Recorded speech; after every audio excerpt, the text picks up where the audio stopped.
Hey, happy Friday. Today we are digging into Homebodies by Tembe Denton-Hurst, which if you saw my anticipated books for May video, you know I have been anticipating. But the actual book, the reading of it, revealed a much different narrative than I went in expecting. And so it's going to be a little delicate in the kind of exploration here because I want to honor the narrative that actually exists rather than the narrative that I was anticipating. Additionally, because this novel really focuses in on the experience and the internal life in a lot of ways of a young Black gay woman in New York, which I 100% went in knowing and excited about, but that just means that there's going to be some nuance to this narrative that I may inherently miss. So I just want to make that clear because this is a really, like I just said, delicate novel. I admittedly went in expecting a kind of Devil Wears Prada for the modern age, especially with lines like a once cool and edgy publication, now wholly dependent on clicks, chasing virality and relevancy rather than figuring out what they had to say. And so you might be like, Melody, you told us you're not going to judge this book on what you thought it was going to be, rather what it is, so why are you even telling us this?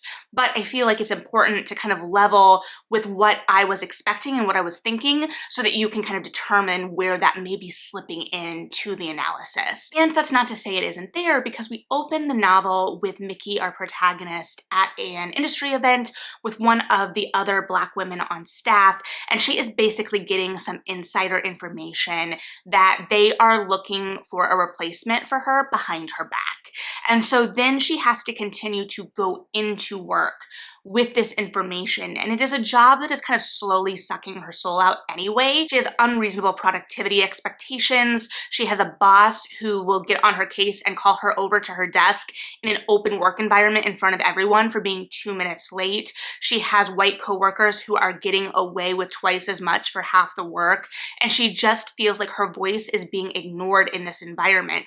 And so it really is a pressure cooker anyway, but it is this idea that she feels that she has made it in some way. And so when she gets this news, it really rocks her because she's had the normal kind of, oh, I'm getting fired today freakouts that I think we all have, but this is kind of some concrete insider info that her job is in danger. And this leads her to think about not only the way she's seen other Black women in this office be let go and how that has been received, but also she just becomes very aware about how the people in her life are showing up for her with this news. She obviously goes to her longtime girlfriend and partner, Lex, who is there for her and takes care of her in a lot of ways, especially amidst this ongoing anxiety. But we also have this idea that comes out later in the book, admittedly, that Mickey has also been there for Lex, but that this has just been kind of a tempestuous period because she is under a boss within the last year due to a takeover, and there's just a lot of extenuating circumstances. However, the group text that she goes to expecting a little bit of sympathy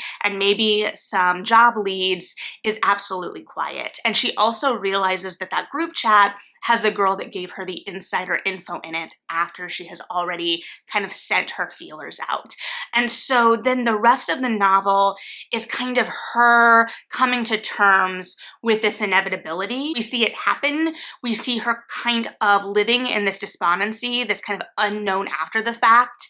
And we see a lot of things in her life kind of come to a head and this pressure cooker of her feeling very lost. And this leads to a lot of conflict in her relationships. Some of that has kind of naturally built over the course of a relationship. And I do love the way that it really digs into that relationship, even if I don't always love all of the choices that both partners in that relationship make, because it is very realistic. We see her living in that kind of depression after it all, and we see her go home to kind of try and find herself. She's partly trying to find herself in going home, and she's partly kind of running away. And a large part of this running away is that she has published a kind of manifesto of sorts about her experience at this company, at this publication as a Black woman on Twitter, but it has been not really received at all. She's gotten maybe a handful of likes, and you can feel that. Like, that just feels, it's uncomfortable, right? It's when someone has poured their heart out and it's not being received at all. And there's many layers to that in this exploration, both when we kind of examine the state of mind Mickey is in when she publishes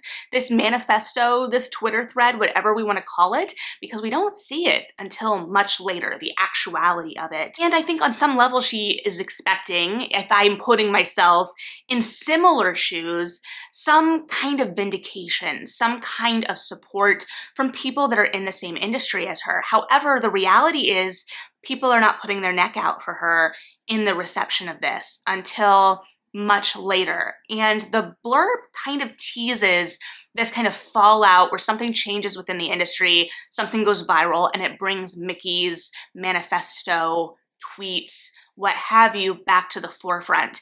However, I would argue that the blurb really sets improper expectations in terms of the pacing of this, because we sit with Mickey's job for a little bit. However, even though the kind of soul-crushing nature of it is evident in the action, I don't know that it is completely reflected emotionally for us as readers. And I want to get back to that because I think that there is a lot to kind of talk about in relation to that.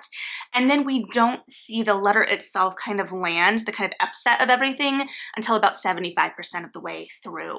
So a lot of this novel is really dealing with Mickey at kind of her lowest and how she reacts to this both in New York and home. And what I really appreciate about this book is that Mickey is a really kind of complicated character. I don't want to say flawed because I don't think that that's maybe a little bit, but the narrative really lets us see some of her kind of more unfiltered thoughts that many of us probably wouldn't admit to, especially in relation to people that she grew up with and sometimes even her friends. Like, she has a kind of mean thought about one of her best childhood friends who admittedly is going to be making more money than her as a specialized RN in the long term, but she kind of associates a certain level of access and class to her job as a writer. And so it's evident that this loss of a job has kind of thrown her world off of its axis, especially because it is outside of a normal kind of layoff.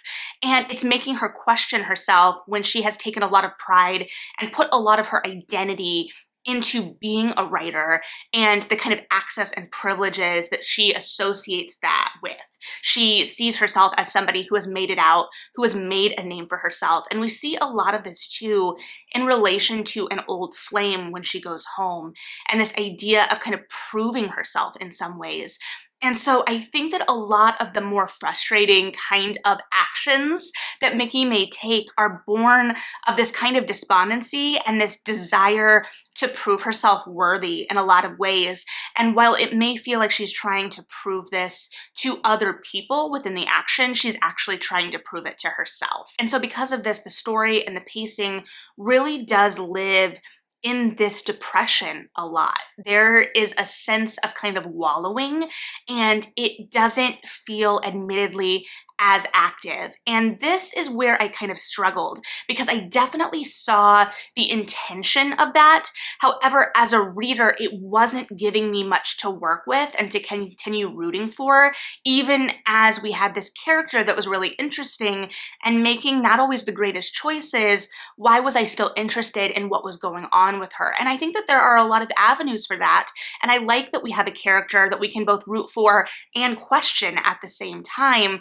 But I think that the pacing and the tone kind of robbed some of that urgency. I think that that's hard too because we are living in a state of real depression, like I said, for most of this novel, and that can rob a lot of the urgency, but it's still honest to the state of mind for a lot of that. However, I do think that there are ways to still kind of maneuver that tension in that area. And a lot of that then is going to be internal. I don't know that we see enough of that internal tension with Mickey as she's kind of battling through a lot of this. And we see her inner life. We see a lot of those thoughts, like I said, that feel really revelatory, that feel like we are getting an intimate experience with her as a character. But even as messy as we allow ourselves to go, it still feels in some ways like it's holding itself back. And it's hard when I think of this kind of building of tension, especially when we're looking at something that's kind of born of microaggressions, especially that just kind of build up. I think of Brandon Taylor's Real Life, which admittedly is a much more consolidated story, but this actually kind of triggers some similar things in my brain in terms of how I would like to see it potentially on the stage or on screen. I think that Mickey makes some really interesting choices as a character, even if many of those choices for me as a reader who really has trouble with secondhand embarrassment really leaned into that secondhand embarrassment, but they felt like honest choices for a character who was really kind of taking it down to the bare bones of their life and really having to examine themselves from the ground up. And I also love how it explored, like I said, a long-term relationship between her and her partner, Lex, which you may have picked up on by the fact that I referred to a hometown crush, is a little bit more complicated than it may first appear. But I like that it explores that complexity and it explores a long-term relationship and kind of the ebbs and flows of that relationship and what it looks like. I think they're 5 years in, and what kind of things you have to kind of grapple with your partner, what's comfortable, what's comforting, what fights have kind of festered for a long time, what patterns have you slipped into, and what do you expect of your partner, and also what does time away from your partner offer you, and what do you do to move forward? And also this idea of the one who got away in a lot of ways, and this idea that this woman that got away was someone that Mickey was really chasing after in her youth and would kind of wait around to be chosen. And so now she's coming back with a different life experience, but also finding herself kind of slip into some of those old behaviors and habits and desires. And so she's kind of battling with a former version of herself in many ways, and kind of having to figure out how she's going to come out of this cocoon, or if she's going to. There's a serious consideration from Mickey on whether she even wants to go back to New York, and also what she will do. Like, what does her life look like now? Because in theory, she's blown up her career perspectives with this letter, and we don't even really acknowledge. Actually, Mickey actively runs from the NDA of it all. Like, she signed a severance agreement, and some of the ways that Mickey acted financially after her layoff really stressed me out, having been through 2 layoffs, because she gets a small severance. She tells a friend she doesn't have, I believe she doesn't have 6 months of expenses put away, and she's like ordering takeout all the time and like online shopping, which I definitely know is a coping mechanism. I get it. But the way that I cope is I squirrel everything away and try to like bunker down. So that definitely stressed me out, especially having just come out of that mindset. And even outside of the extra like relevancy of Mickey really feeling like her voice has been discredited by this publication, she's not allowed to explore her Black identity through her writing. She's being shot down in pitch meetings and basically being told again and again that her perspective and the perspective of readers who would appreciate those articles does not matter. So that is an extra layer to everything. But even without that, I understand the despondency of not knowing what to do with yourself, thinking you have succeeded on some level, realizing that your identity is really wrapped up in this thing, and looking around and not really recognizing yourself, what you want, who you are, and having to grapple with that. And there's all these extra layers for Mickey, and one of the lines that really resonated was, "Why have I settled for people and places who haven't chosen me?" This idea that we're really thirsting for that love and that acceptance and really wanting to make a name for ourselves, find somewhere we belong. And Mickey has been wanting that for a long time. And so we're trying to communicate all this through the prose. And I think at the end of the day, that the structure is somewhat lopsided. I think based on the structure as it exists, that obviously the media aspect of it is the catalyst, not the main exploration. But I think that by not really fleshing it out fully, we don't see all the nuance of how much this wrecks Mickey. And so in some ways, we are being told about the wreck rather than watching the crash. And that's hard too, because I don't want us to dwell in Mickey's pain, especially with this idea of voyeurism, especially in relation to Black pain and Black trauma. So it's not that I want to see Mickey in pain, but I want that to just resonate a little bit more within the action. And I think some of that is building out that tension within the prose, feeling that kind of hum of it, feeling that Mickey is on the verge of something at any moment. And again, I recognize that that's hard because when we are in that kind of despondency, inaction is really where we're living. So it's finding the active pieces of that. And this is where we tie back again to real life, like I mentioned 100 years ago, and that I would be interested to see both of these pieces either on stage or on screen. I think that there are wonderful opportunities in the kind of in-between, in the silences of this novel, to explore all of that with acting choices and acting beats.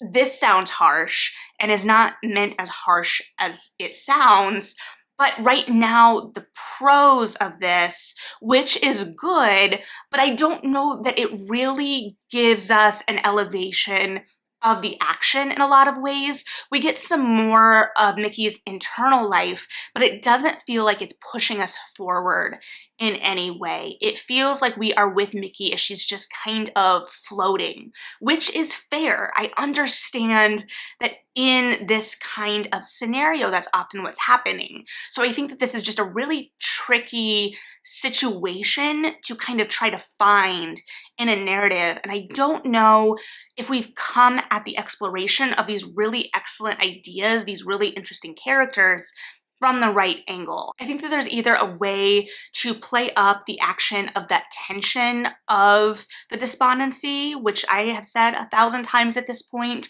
or we get a little bit more experimental with the form maybe, and that offers us a new lens through which to view things. I'm not really sure. All I know is that this letter, this manifesto, this what have you, was kind of dangled through the course of the book. We didn't get it when she wrote it. We didn't get it as things were kind of breaking. We finally get it toward the end, and not even the last chapter, which maybe would have punched a little bit more. But by the time we finally got it, I, as a reader, no longer really cared what exactly it said. I actually thought it was much more impactful. We saw Mickey kind of meet this other young woman at the train who had worked with her, been an intern in one of her early jobs at one time, and Mickey had forgotten her, but it turns out this letter, spoiler alert, I guess, really lit something within her. So she got to see this reflection of something she didn't think had landed. She didn't think she'd been heard still. And instead, she sees this young woman invigorated by her words. She sees a young woman inspired to action. And with that action as well, I think the action of the magazine, the media aspects of it all, even the media relationships, are left dangling a little bit. And honestly, I can accept a lot of the dangling in this novel because this is strictly Mickey's journey, and I kind of like that we don't really know what comes next. So again, I understand the impulse of it all and the pieces were excellent, but I did get lost in the narrative sometimes because it wasn't always clear what we were building toward, because it was that more inner journey, which is where I think that if we had played potentially with the structure a little bit in some ways, or played with some of the prose to just kind of build out that tension while we lived in that, in whatever way maybe. Just ways to heighten that exploration, because all of the instincts were there and what it was saying was so interesting and the characters were so compelling. And I love how clearly the narrative saw these characters from all angles and how clearly at times these characters saw each other. And those moments of recognition of seeing each other were incredibly powerful, especially when it was spoken out loud. So I really, really enjoyed those pieces for sure. So yeah, this felt more like a low boil of a novel rather than maybe like a sharp-edged Devil Wears Prada type novel. Now, to be clear and fair, I have not read The Devil Wears Prada as a novel. But yeah, those are my kind of meandering thoughts on Homebodies. If you have read this, I would love to hear your thoughts, but am always grateful that you hang out and listen to mine. Like and subscribe if you feel like it, read something good, and yeah, bye.